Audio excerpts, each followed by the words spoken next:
Most people don't ruin their credit because they're careless. They ruin it because nobody taught them the rules. You can't have high balances, you can't have late payments, you cannot have maxed out credit cards.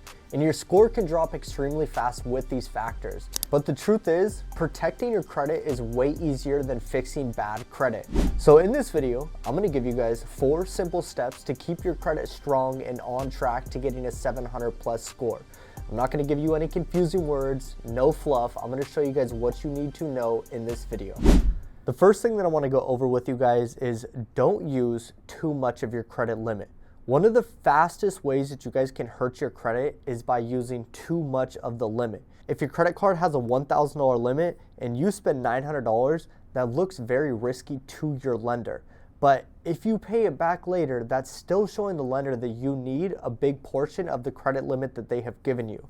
So if you have a $1,000 limit, you want to use probably $100 to $300 max. That 30% utilization is where you want to basically cap your spending. So if you have $1,000, you don't want to spend more than $300 on your credit card.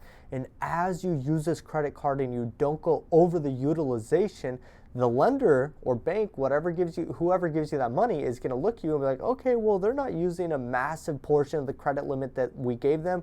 We're going to give them more money. So your $1,000 limit can later be raised to $2,000, $3,000. And imagine if you have 5, 10 different credit cards and you're doing that with every single credit card, you can go from having like a couple $1,000s in credit equity to having 10,000, 20,000, 30,000. So there's definitely rules that have to be played correctly when you guys are understanding credit. So stay under 30%.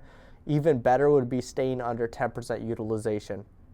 So ideally, when you have a low balance, you have a strong credit score. Number 2, what to spend your credit limit on. These are some examples of what you guys should be spending your credit limit on. You want to be looking at your debit card or your bank account and saying, okay, how much money do I have in my bank account and how much is on my credit card? If I were to spend $100 on my credit card, could I easily pull $100 from my bank account and I would feel no emotion, there would be no stress, nothing like that. That's how you guys want to be thinking of your credit cards. So you want to use your credit cards for things that you already need. If you're already using money from your bank account to pay for gas, groceries, your phone bill, streaming, subscriptions, then use your credit card and then you're going to pay off that credit card balance with your debit card. So once you make those purchases, you want to pay them off before the month ends.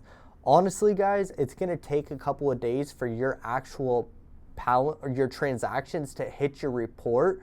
But once your transactions hit your credit report and you go onto your credit card, whatever you're using, you can view your credit card, the transaction that was used, and you basically can just pay it off right then and there. So as soon as the balance or the transactions post to your credit card, you can pay it right then and there.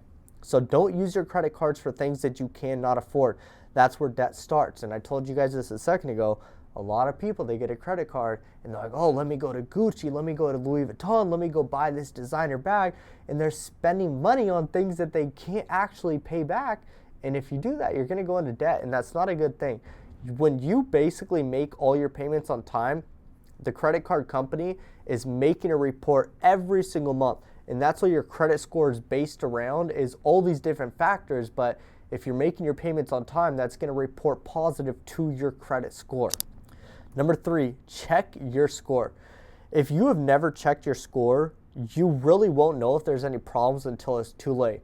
I would recommend checking your score every single month.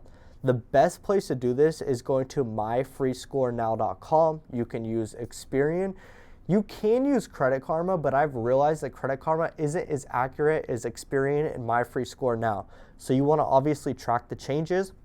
You want to catch mistakes. You want to stay in control.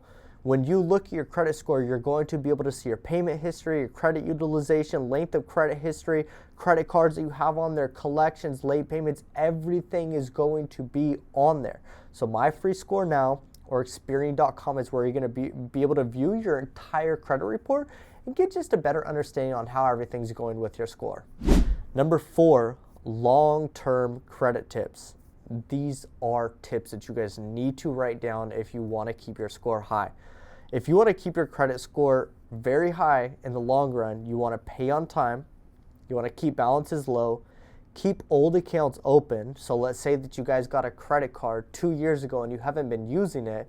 You kind of use that credit card for very small transactions, but keep it open. Why? Because if you have a credit card for 2 years, that's 2 years of history that's on your report.